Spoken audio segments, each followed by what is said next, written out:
नमस्कार मित्रों, मैं हूं बीएल चौहान। आज एक नए वीडियो के साथ। आज का जो टॉपिक है RBSC solution for class 9th जो सोशल साइंस है, उसका जो चैप्टर फर्स्ट है विश्व की प्राचीन सभ्यता। विश्व की प्राचीन सभ्यता, इसमें जो मेन जो पॉइंट हैं, मेन जो बिंदु हैं, उसका हम अध्ययन करेंगे और समझेंगे।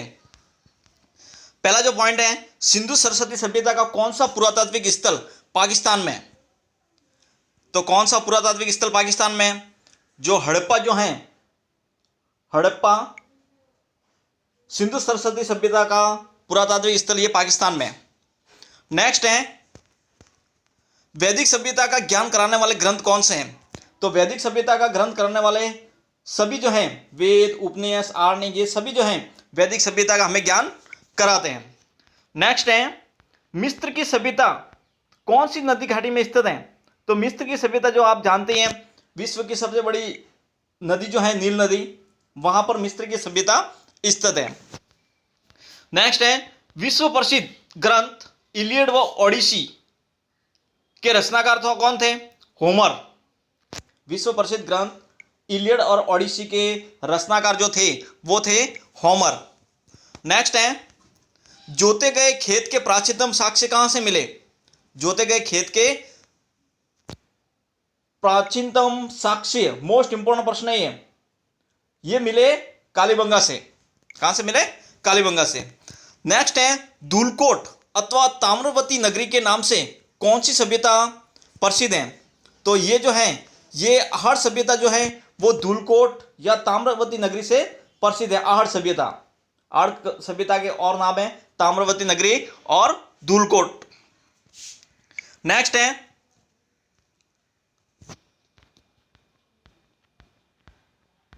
सिंधु सरस्वती सभ्यता के दो प्रमुख केंद्रों के नाम लिखिए।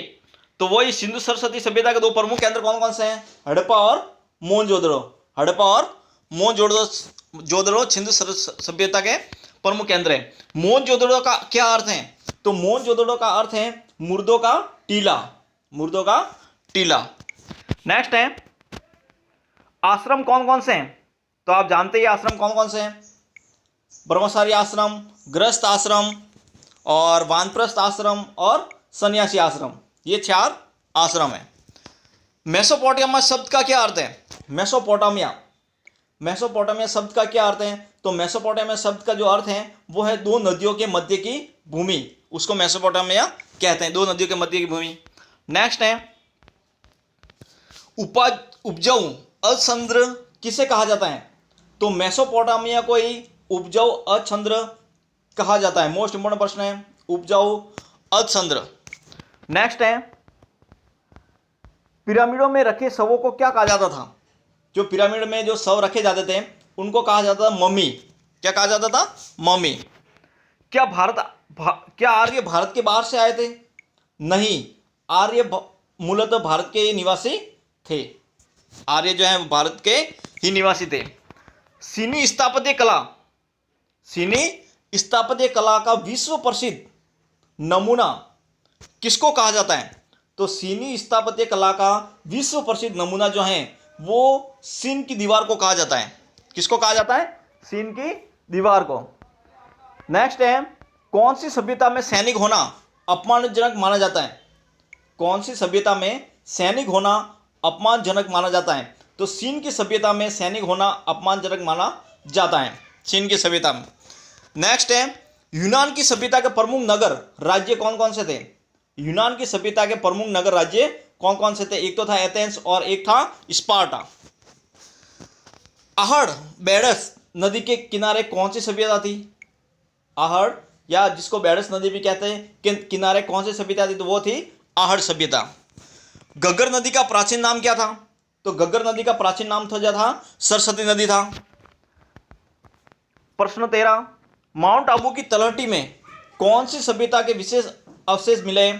माउंट आबू की तलहटी में कौन सी सभ्यता के अवशेष मिले?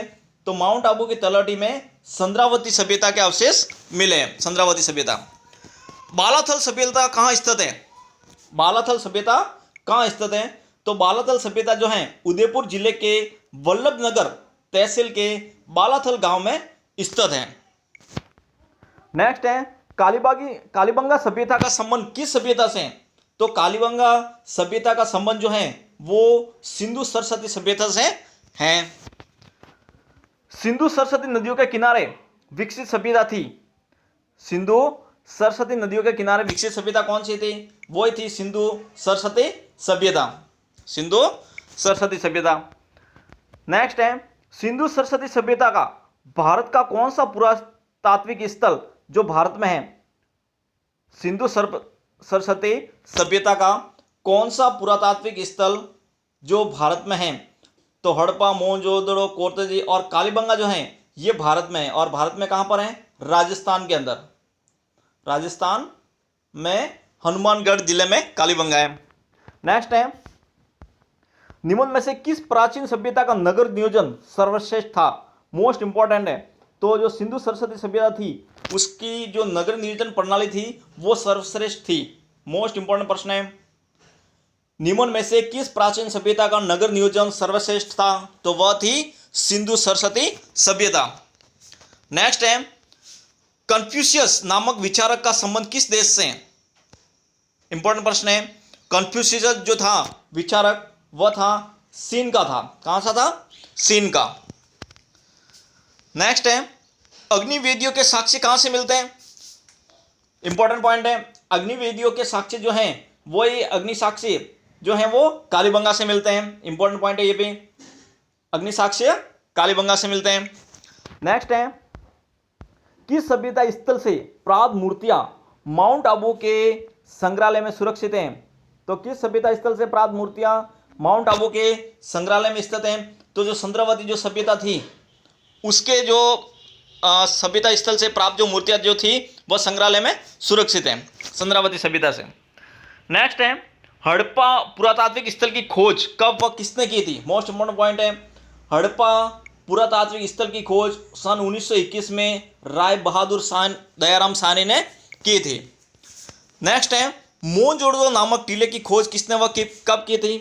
तो मोहनजोदड़ो नामक टीले की खोज सन 1922 में राखलदास बनर्जी ने की थी। राखलदास बनर्जी ने। सिंधु सभ्यता में गोवंश का महत्व बहुत अधिक था। किस सभ्यता में गोवंश का, इंपॉर्टेंट पॉइंट है, गोवंश का महत्व बहुत अधिक था? सिंधु सरस्वती सभ्यता में गोवंश का महत्व बहुत अधिक था। गुजरात के किस स्थान की खुदाई से बंदरगाह के अवशेष प्राप्त हुए हैं? मोस्ट इंपॉर्टेंट पॉइंट है, बंदरगाह के अवशेष कौन सी सभ्यता से प्राप्त हुए हैं? तो ये है लोथल। लोथल कहां पर है? गुजरात के अंदर, लोथल सभ्यता। और इसका एक बंदरगाह भी प्राप्त हुआ है जिसका नाम था गोदी, वो हम पढ़ेंगे आगे। किस कारण सिंधु सरस्वती सभ्यता को व्यापार प्रधान सभ्यता कहा जाता है? किस कारण सिंधु सरस्वती सभ्यता को व्यापार प्रधान सभ्यता कहा जाता है? तो व्यापार की उन्नत अवस्था के कारण सिंधु सरस्वती सभ्यता को व्यापार प्रधान सभ्यता भी कहा जाता है। वेद कौन कौन से हैं? तो 4 वेद जो हैं, ऋग्वेद, वेद कौन कौन से हैं? ऋग्वेद, सामवेद, यजुर्वेद और अथर्ववेद, ये 4 वेद हैं। किस सभ्यता काल के समाज में वर्ण व्यवस्था प्रचलित थी? मोस्ट इंपॉर्टेंट पॉइंट है, वर्ण व्यवस्था कौन से सभ्यता के समाज में प्रचलित थी? तो वैदिक सभ्यता काल में के समाज में, वैदिक सभ्यता के काल के समाज में वर्ण व्यवस्था प्रचलित थी। नेक्स्ट है, वर्ण कौन कौन से थे? तो वर्ण 4 वर्ण थे, ब्राह्मण, क्षत्रिय, वैश्य और शूद्र, ये 4 वर्ण थे। वैदिक सभ्यता से संबंधित किन्हीं 2 विदुषी महिलाओं के नाम लिखिए। तो 2 विदुषी महिला कौन कौन सी थी? गार्गी और मैत्री, ये महिलाओं के नाम है, गार्गी और मैत्री, वैदिक सभ्यता की महिलाएं। मेसोपोटामिया सभ्यता का विकास किन किन नदियों के किनारे हुआ था? तो मेसोपोटामिया सभ्यता का विकास दजला और फरात नदियों के किनारे हुआ था। नेक्स्ट है, सुमेरियन लोगों ने किन किन नगर राज्यों की स्थापना की थी? तो सुमेरियन लोगों ने उर, लगास, एरक और एरिडू, ये जो है नगर राज्यों की स्थापना की थी। प्रश्न इसमें पूछे जा सकते हैं ये क्या है? तो ये तो है सुमेरियन लोगों के नगर राज्य थे। नेक्स्ट है, बेबीलोन ने किस सम्राट ने अपनी प्रजा के लिए एक विधि संहिता बनाई थी? बेबीलोन के किस सम्राट ने अपनी प्रजा के लिए एक विधि संहिता बनाई थी? वह था सम्राट हम्बुराबी ने। कौन था? सम्राट हम्बुराबी। सम्राट हम्बुराबी को दंड विषेक सिद्धांत क्या था? उसका दंड विषेक सिद्धांत क्या था? सम्राट हम्बुराबी का दंड विषेक सिद्धांत था कि जैसे को तैसा, यानी खून का बदला खून। मेसोपोटामिया में प्रत्येक नगर के संरक्षक देवता को किस नाम से जाना जाता था? मोस्ट इंपोर्टेंट प्रश्न है, जिगुरात। मेसोपोटामिया में प्रत्येक नगर के संरक्षक देवता को किस नाम से जाना जाता था? वह था जिगुरात। ये मोस्ट इंपोर्टेंट प्रश्न है। नेक्स्ट है, मेसोपोटामिया में प्रत्येक नगर के संरक्षक देवता को किस नाम से जाना जाता? जिगुरात पढ़ लिया हमने। किस सभ्यता के लोग परलोक की अपेक्षा इस लोक के जीवन में अधिक रुचि रखते थे? मेसोपोटामिया की सभ्यता के लोग जो थे वह परलोक की अपेक्षा इस लोक में जीवन में अधिक रुचि रखते थे। मेसोपोटामिया सभ्यता के लोग। कुनिफॉर्म या किलाक्सर क्या है? कुनिफॉर्म या किलाक्सर क्या है? मेसोपोटामिया के सुमेरियन व्यापारियों ने अपना हिसाब किताब रखने के लिए एक किली जैसे चिन्ह बनाकर लेखन कला का विकास किया, जिसे कुनिफॉर्म या किलाक्सर कहते हैं। सुमेरियन व्यापारियों ने अपना हिसाब किताब रखने के लिए एक किली जैसे चिन्ह बनाकर लेखन कला का विकास किया, उसे कुनिफॉर्म या किलाक्सर कहते हैं। कुनिफॉर्म या किलाक्सर क्या है ये पढ़ लिया हमने। मिस्र की सभ्यता का विकास किस नदी घाटी में हुआ था? तो मिस्र की सभ्यता का विकास नील नदी घाटी की सभ्यता में हुआ था। मिस्र के शासक क्या कहलाते थे? मोस्ट इंपोर्टेंट प्रश्न है, मिस्र के शासक क्या कहलाते थे? फराओ। मिस्र के शासक क्या कहलाते थे? फराओ। नेक्स्ट है, प्राचीन मिस्र की सभ्यता में वास्तुकला का उत्कृष्ट उदाहरण किसे माना जाता है? प्राचीन मिस्र की सभ्यता में वास्तुकला का उत्कृष्ट उदाहरण किसे माना जाता है? गीजे। मिस्र का पिरामिड को वास्तुकला का उत्कृष्ट उदाहरण माना जाता है। स्फिंक्स क्या है? स्फिंक्स क्या है? तो गीजे के पिरामिड के बाहर पत्थर की एक विशालकाय नरसिंह की मूर्ति बनी हुई है, जिसे स्फिंक्स कहा जाता है। नरसिंह की मूर्ति को क्या कहा जाता है? स्फिंक्स कहा जाता है। नेक्स्ट है, स्फिंक्स क्या है पढ़ लिया हमने। सिन की सभ्यता का विकास किन किन नदी घाटियों के में हुआ था? सिन की सभ्यता का विकास तो हांगवो एंड सांगजियांग, जिसको यांगटी सिक्यांग भी कहते हैं, नदियों के घाटियों के मध्य हुआ था सिन की सभ्यता का विकास। सिन की दीवार का निर्माण किसने एवं क्यों करवाया था? सिन की दीवार का निर्माण सिन के शासक सिंह वांगती द्वारा हुणों के निरंतर आक्रमणों से रक्षा के लिए करवाया गया था। सिन की दीवार का निर्माण सिन के शासक जो था सिंह वांगती द्वारा हुणों के निरंतर आक्रमणों से रक्षा के लिए करवाया गया था। यूनान को महान जनतांत्रिक नेता कौन था? यूनान का महान जनतांत्रिक नेता जो था वो था पेराक्लीज। कौन था? पेराक्लीज। मोस्ट इंपोर्टेंट प्रश्न है ये। नेक्स्ट है, बालाथल सभ्यता स्थल राजस्थान के किस जिले में स्थल है? बालाथल उदयपुर जिले में स्थित है। बालाथल सभ्यता उदयपुर जिले में। राजस्थान के किस सभ्यता स्थल से पाषाणकालीन उपकरण व शैल चित्र प्राप्त हुए हैं? राजस्थान के किस सभ्यता स्थल से पाषाणकालीन उपकरण एवं शैल चित्र प्राप्त हुए हैं? तो वह थी चंद्रावती सभ्यता स्थल, जो माउंट आबू में थी। सिंधु सरस्वती सभ्यता की प्रमुख विशेषता आप देख लीजिए। पहला है नगर नियोजन किस प्रकार था? सिंधु सरस्वती सभ्यता में नगर एक निश्चित योजना के अनुसार बनाए जाते हैं। इस सभ्यता के प्रमुख स्थलों हड़प्पा, मोहनजोदड़ो, कालीबंगा, राखीगढ़ी, धोलावीरा व लोथल आदि से प्राप्त अवशेषों से ये जानकारी मिलती है कि इस सभ्यता काल में लोग पहले योजना बनाकर अपने नगरों में निर्मित किए जाने वाले भवनों व आवासों का निर्माण करते थे। नगर की आवास योजना इस सभ्यता के वास्तुशिल्प आवासीय योजना नियोजन में सुव्यवस्थित घर स्थापत्य कला का पूरा ध्यान रखते थे। आवास एक निश्चित योजना के अनुसार बनाए जाते थे। प्रत्येक मकान में एक स्नानघर, आंगन और आंगन के चारों ओर कमरे हुआ करते थे। मकानों के निर्माण पक्की ईंटों का उपयोग होता था। सड़क व्यवस्था इस सभ्यता के नगरों की सड़कें तथा संपर्क मार्ग व गलियां एक सुनिश्चित योजना के अनुसार निर्मित थी। सड़कें व गलियां ग्रिड पद्धति में निर्मित थी। एक पॉइंट आपको ये ध्यान रखना है, सड़कें व गलियां किस पद्धति में निर्मित थी? ग्रिड। सड़कें सीधी व चौड़ी थी। नियोजित जल निकास प्रणाली इस सभ्यता में जल निकास की उचित व्यवस्था थी। प्रत्येक घर में गंदे पानी के निकास के लिए नलियां थी। नालियाँ थीं, नालियों को ईंटों व पत्थरों से ढका जाता था। सफाई के दौरान इनको हटाकर पुनः ढक दिया जाता था। नालियों का पानी आगे बढ़ जाकर बड़ी नाली में गिरता था, जो गंदे पानी को शहर के बाहर ले जाती थी। नगर की सफाई व्यवस्था इस सभ्यता में दैनिक कूड़ा कचरा डालने के लिए सड़कों पर स्थान स्थान पर कूड़ेदान रखे जाते थे। सफाई पर विशेष जोर दिया जाता था। सामाजिक जीवन, सिंधु सरस्वती सभ्यता कालीन समाज की प्रमुख इकाई परिवार थी। ये इंपॉर्टेंट आपको पॉइंट ध्यान रखना है सामाजिक जीवन के बारे में। समाज की प्रमुख इकाई परिवार था। समाज में नारी को सम्मानजनक स्थान प्राप्त था। पर्दा प्रथा प्रचलन नहीं था। इंपॉर्टेंट पॉइंट है ये। सिंधु सरस्वती सभ्यता में पर्दा प्रथा का प्रचलन नहीं था। इस सभ्यता के लोग गेहूं, जौ, चावल, दूध, मांसाहार भोजन का उपयोग करते थे। संगीत, शिकार व नृत्य मनोरंजन के प्रमुख साधन थे। ये लोग सूती वस्त्र पहनते थे। इन्हें अस्त्र शस्त्र का भी ज्ञान था। सूती वस्त्र की पहचान ये सिंधुकालीन सभ्यता में थी, ये ध्यान रखना आप। आर्थिक जीवन, सिंधु सरस्वती सभ्यता काल में लोग खेती करते थे। पशुपालन भी इनका एक प्रमुख व्यवसाय था। पालतू पशुओं में गोवंश को बहुत अधिक महत्व था। इस काल में लोग गेहूं, जौ, चावल व तिल आदि की खेती करते थे। यहाँ के निवासी तांबे व कांसे के बर्तन व औजार के साथ साथ मिट्टी के बर्तन, मटके बनाने की कला में निपुण थे। मिस्र, सुमेर, सीरिया आदि दूरवर्ती देशों से अन्य के इनके व्यापारिक संबंध थे। व्यापार की उन्नत अवस्था के कारण इस सभ्यता को व्यापार प्रधान सभ्यता भी कहा जाता है। ये इंपॉर्टेंट पॉइंट आपको ध्यान रखना है।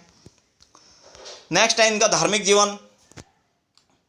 सिंधु सरस्वती सभ्यता काल के लोग प्राकृतिक शक्तियों यथा पृथ्वी, पीपल, नीम, जल, सूर्य, अग्नि आदि की पूजा करते थे। ये लोग बलि प्रथा व जादू टोना में विश्वास रखते थे। मृतक संस्कार शव को गाड़कर तथा दाह कर्म करके किया जाता था। पृथ्वी, पीपल, नीम, जल, सूर्य, अग्नि आदि की पूजा भी करते थे। नेक्स्ट है वर्तमान में निम्न में से कौन सी नदी भौतिक रूप से अस्तित्व में नहीं है? तो सरस्वती नदी जो है वो वर्तमान में भौतिक रूप से अस्तित्व में नहीं है। निम्न में से किस पुरातत्वविद ने हड़प्पा की खोज की थी? तो हड़प्पा सभ्यता की खोज जो थी वह राय बहादुर दयाराम साहनी ने की थी। वैदिक काल में समाज में वर्ण व्यवस्था प्रचलित थी। मोस्ट इंपोर्टेंट पॉइंट है, वैदिक सभ्यता काल में समाज में वर्ण व्यवस्था प्रचलित थी।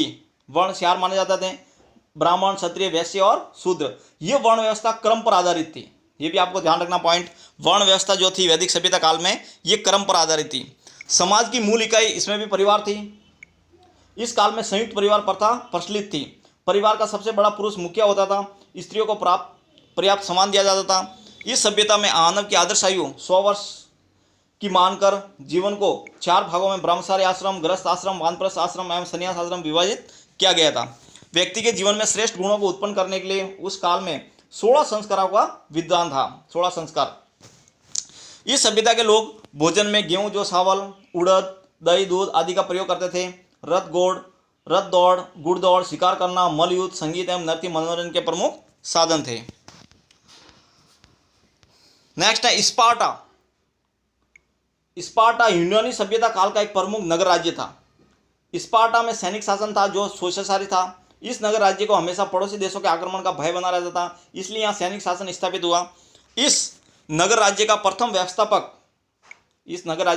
व्यवस्थापक और विधान निर्माता जो था वो लाइक कर्मस था। मोस्ट इंपोर्टेंट पॉइंट है, लाइक कर्मस था स्पार्टा का। इसने स्पार्टा के निवासियों के लिए कठोर अनुशासन में रहने की व्यवस्था की। बच्चों को कठिनाइयों का सामना करने की शिक्षा दी जाती थी। यहाँ के सैनिक साहसी व योद्धा थे जो आंखें मूंद कर शासक की आज्ञा पालन करते थे तथा आज्ञापालक नागरिक भी तैयार रहते थे। यूनानी सभ्यता में पैराक्लीज का बहुत अधिक योगदान है। पैराक्लीज यूनानी सभ्यता में पैराक्लीज वह एथेंस का एक जनतांत्रिक शासक था। इसने अपने सुधारवादी उपायों द्वारा एथेंस के प्रजातंत्र को व्यापक और मजबूत बनाया था। इसके शासनकाल में कला, साहित्य, संगीत एवं दर्शन को बहुत अधिक विकास हुआ तथा एथेंस में दुखांत व सुखांत नाटकों के साथ संगीत के कई कार्यक्रम भी आयोजित होता था। इसके शासनकाल में समस्त प्रजाजनों को न्याय का समान अधिकार था। इसके समय ही होमर की प्रसिद्ध रचनाएं इलियड व ओडिसी लिखी गई थी। ये पॉइंट आपको ध्यान रखना है। इसके अतिरिक्त यहाँ गणित, ज्योतिष व दर्शन की भी शिक्षा दी जाती थी। सुकरात, प्लेटो, अरस्तु भी इसके समय में ही हुए थे। इसी कारण पेराक्लीज के युग को यूनान के इतिहास में स्वर्ण युग के नाम से जाना जाता है। इंपॉर्टेंट पॉइंट है ये, पेराक्लीज के युग को यूनान के इतिहास में स्वर्ण युग के नाम से जाना जाता है। नेक्स्ट है कालीबंगा, राजस्थान के हनुमानगढ़ जिले में स्थित है, एक प्रमुख पुरातात्विक स्थल है। यहाँ से सिंधु सरस्वती सभ्यता के अवशेष प्राप्त हुए। यहाँ पर 12 मीटर ऊंचे और आधा किलोमीटर क्षेत्र में 2 टीलों की खुदाई की गई। यहाँ से एक दुर्ग, जूते हुए खेत, सड़कें, बस्ती, गोल कुओं, नालियों, मकानों व धनी लोगों के आवासों के अवशेष प्राप्त हुए। कमरों में ऊपर की ओर छेद किए गए किवाड़ व मुद्रा पर व्याघ्र का अंकन एकमात्र इसी पुरातात्विक स्थल में मिला है। एक तो ये पॉइंट आपको ध्यान रखना है, मुद्रा पर व्याघ्र बाघ। यहाँ से 7 अग्निवेद्य प्राप्त हुए हैं। खुदाई में विचित्र बर्तन भी मिले हैं जिन पर फूल, पत्ती, चौपड़, पक्षी, खजूर व पशुओं के चित्र खड़िया मिट्टी से निर्मित हैं। यहाँ पर मिट्टी की मोहरें भी मिली हैं जिन पर सैंधव लिपि अंकित पाई गई है। मिट्टी की जो मोहरें मिली हैं उनमें सैंधव लिपि अंकित पाई गई। यहाँ पर 3 प्रकार की कड़े भी मिली हैं जो आयताकार, गोलाकार व हंडिया के आकार के हैं। नेक्स्ट है सिंधु सरस्वती सभ्यता, एक प्राचीन सभ्यता है। इसे हड़प्पा मोहनजोदड़ो सभ्यता के नाम से भी जाना जाता है। सिंधु सरस्वती सभ्यता का सामाजिक जीवन, सिंधु सरस्वती सभ्यता से संबंधित विभिन्न स्थलों की खुदाई में ऐसी कई वस्तुएं प्राप्त हुई हैं जिनसे ये पता चलता है कि इस काल में समाज मात्र सत्तात्मक था। ये इंपॉर्टेंट पॉइंट है, समाज जो था वो मात्र सत्तात्मक था, यानी नारी को अधिक सम्मान प्राप्त था। लोग कई प्रकार के काम धंधे करते थे। धार्मिक, प्रशासनिक, चिकित्सा, सुरक्षा व उत्पादन प्रमुख कार्य थे। इस सभ्यता के लोगों को मुख्य जीवन भोजन गेहूं, जौ, चावल, बाजरा, तिल, चना, दूध, दाल आदि था। नेक्स्ट है मेसोपोटामिया की सभ्यता की प्रमुख विशेषताएं। मेसोपोटामिया की सभ्यता, दजला व फ्रात सभ्यता भी कहते हैं इनको। मेसोपोटामिया की सभ्यता का विकास वर्तमान इराक देश में दजला और फारत नामक नदियों के मध्य हुआ। एक तो ये आपको इंपॉर्टेंट पॉइंट ध्यान रखना है आपको, इसलिए इसे दजला फ्रात की सभ्यता भी कहते हैं। इसकी प्रमुख विशेषता निम्न है। पहला है हम्मुराबी की विधि संहिता। मेसोपोटामिया सभ्यता के शासकों में हम्मुराबी 2123 ईसा पूर्व से 2021 ईसा पूर्व शक्तिशाली एवं योग्य शासक था। सम्राट हम्मुराबी ने अपनी प्रजा के हितों के लिए एक विधि संहिता का निर्माण किया। हम्मुराबी ने इसे 8 फुट ऊंची पत्थर की शिला पर उत्कीर्ण कराया था। हम्मुराबी का दंड विषयक सिद्धांत यह था कि जैसे को तैसा और खून का बदला खून। ये आपको इंपॉर्टेंट पॉइंट के रूप में आपको ध्यान रखना है। नेक्स्ट है इसी का सामाजिक जीवन। मेसोपोटामिया के सभ्यता में राजा पृथ्वी पर देवताओं का प्रतिनिधि माना जाता था। इसके पश्चात दूसरा स्थान पुरोहित वर्ग का था जो संवत राजतंत्र की प्रतिष्ठा से पूर्व शासक रहे थे। मध्यम वर्ग में व्यापारी, जमींदार एवं दुकानदार थे। समाज में दासों की स्थिति सबसे निम्न थी। युद्धों के निरंतर होते रहने के कारण समाज में सेना का महत्वपूर्ण स्थान था। मेसोपोटामिया सभ्यता का धार्मिक जीवन क्या था? इसमें लोग धार्मिक थे, अनेक देवताओं में विश्वास करते थे। प्रत्येक नगर का अपना एक संरक्षक देवता होता था, उसे जिगुरात कहते थे। ये हमने पढ़ लिया जिगुरात, जिसका अर्थ है सुअर की पहाड़ी। इंपॉर्टेंट पॉइंट है, जिगुरात का अर्थ क्या होता था? सुअर की पहाड़ी। इस सभ्यता के लोग परलोक की अपेक्षा इस लोक के जीवन में अधिक रुचि रखते थे। आर्थिक जीवन कैसा था? मेसोपोटामिया सभ्यता के लोगों का प्रमुख व्यवसाय कृषि था। हलों से जुताई हेतु पशुओं का उपयोग करते थे। ये एक व्यावसायिक सभ्यता थी। ये इंपॉर्टेंट पॉइंट है। यहाँ के लोगों का भारत की सिंधु सरस्वती सभ्यता से व्यापारिक संबंध था। यहीं सर्वप्रथम बैंक प्रणाली का विकास हुआ। मोस्ट इंपॉर्टेंट पॉइंट है, बैंक प्रणाली का विकास जो था वो मेसोपोटामिया सभ्यता में हुआ था। स्थापत्य कला, इस सभ्यता के कलाकारों ने मेहराब का भी आविष्कार किया। मेहराब स्थापत्य कला की एक महत्वपूर्ण खोज थी क्योंकि ये बहुत अधिक वजन संभाल सकती थी और देखने में आकर्षक लगती थी। मेहराब, ये आपको पॉइंट ध्यान रखना, मेहराब स्थापत्य कला। नेक्स्ट है ज्ञान विज्ञान के अंदर, ज्ञान विज्ञान के क्षेत्र में यहाँ के लोगों की उपलब्धियां महत्वपूर्ण थी। इन्होंने सूर्योदय, सूर्यास्त तथा चंद्रोदय या चंद्रास्त का ठीक समय मालूम कर लिया था। उन्होंने दिन और रात का समय का हिसाब लगाकर पूरे दिन को 24 घंटों में विभाजित किया तथा 60 सेकंड का 1 मिनट और 60 मिनट के 1 घंटे का ज्ञान सबसे पहले इन्होंने ही दिया था। ये आपको ध्यान रखना है। रेखागणित के वर्ग को इन्होंने ही 360 डिग्री में विभाजित किया था। तो ये कुछ इंपॉर्टेंट पॉइंट है, आपको ध्यान रखना है। नेक्स्ट है किलाक्षर लिपि का विकास। मेसोपोटामिया की सभ्यता की परतक लिपि का विकास सुमेर राज्य में हुआ। यहाँ के व्यापारी ने अपना हिसाब किताब रखने के लिए एक कील जैसे चिन्ह बनाकर लेखन कला का विकास किया। इसे कुनिफॉर्म या किलाक्षर कहते हैं। नेक्स्ट है सीनी सभ्यता। सीनी सभ्यता हांगो या यांगटी सिक्यान की सभ्यता भी कहते हैं इनको, का विकास। सीनी सभ्यता का विकास वर्तमान चीन देश में हांगो या यांगटी सिक्यान नदियों की घाटियों में हुआ था। मंगोल जाति के लोग ने इस सभ्यता को जन्म दिया। कौन से जाति के लोगों ने? मंगोल जाति के लोगों ने, और इसके विकास में सहयोग दिया।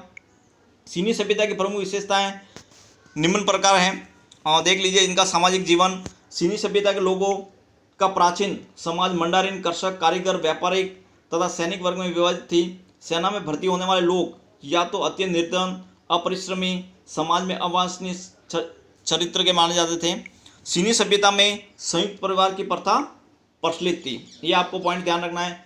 सीनी सभ्यता में संयुक्त परिवार की प्रथा प्रचलित थी। परिवार का मुख्य वयोवृद्ध व्यक्ति होता था।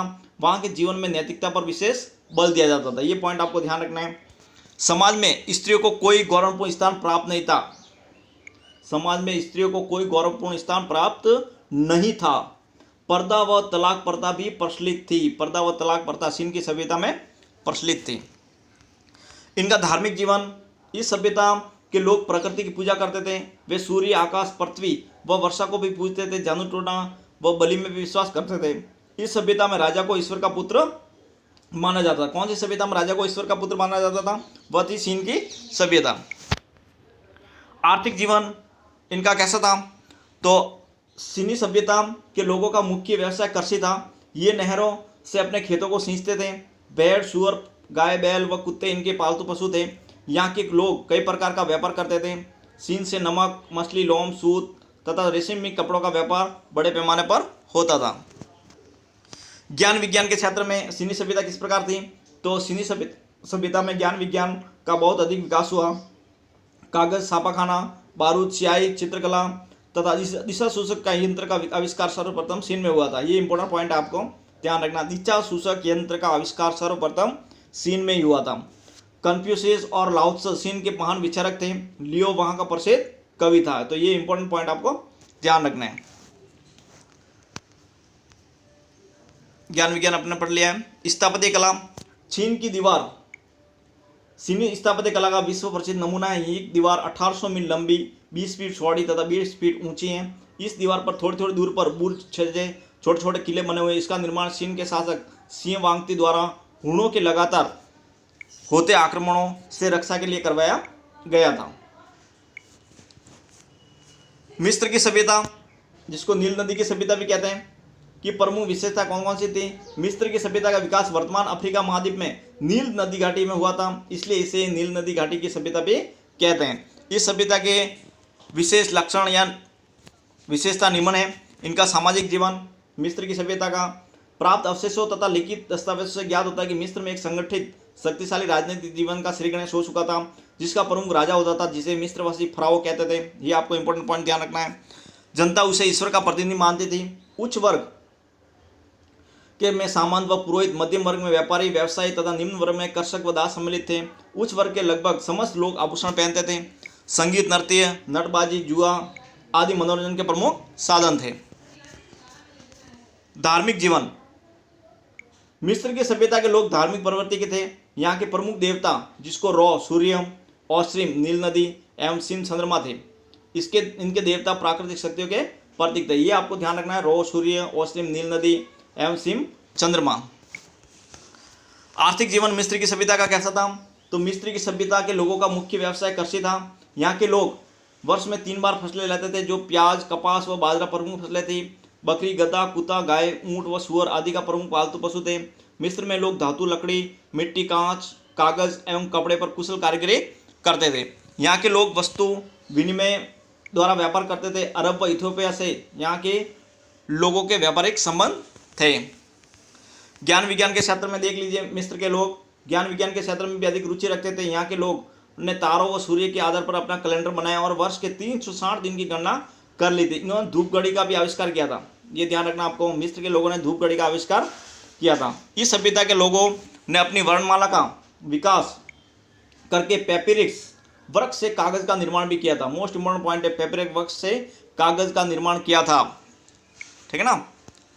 मिस्र की सभ्यता के लोग, स्थापत्य कला किस प्रकार थी इनको, मिस्रवासी ये मानते थे कि मृत्यु के पश्चात शव में आत्मा निवास करती हैं। शवों को सुरक्षा के लिए समाधियां बनाई जाती हैं जिन्हें वे लोग पिरामिड कहते थे। मिस्र के पिरामिडों में गीजे का पिरामिड प्राचीन स्थापत्य कला की दृष्टि से एक सर्वश्रेष्ठ कलाकृति है, गीजे का पिरामिड, मोस्ट इंपोर्टेंट पॉइंट है। नेक्स्ट है आर्य सभ्यता का उद्भव एवं विकास। वर्तमान उदयपुर जिले में स्थित आहड़ दक्षिण पश्चिम राजस्थान की कांस्य युगीन संस्कृति का एक प्रमुख केंद्र है। कांस्य युगीन संस्कृति का प्रमुख केंद्र कौन सी है, आर्य सभ्यता। ये संस्कृति बेड़स बनास नदियों के घाटियों में लगभग 5000 वर्ष पूर्व विकसित हुई थी। विभिन्न उत्खननों द्वारा ये जानकारी मिलती है कि प्रारंभिक बसावट से लेकर 18वीं सदी तक यहाँ कई बार बस्तियाँ बसी और उजड़ी। इस संस्कृति का ज्ञान सर्वप्रथम उदयपुर नगर के पूर्व में स्थित आहड़ नामक ग्राम से हुआ, इसलिए इसे आर्य संस्कृति कहा जाता है।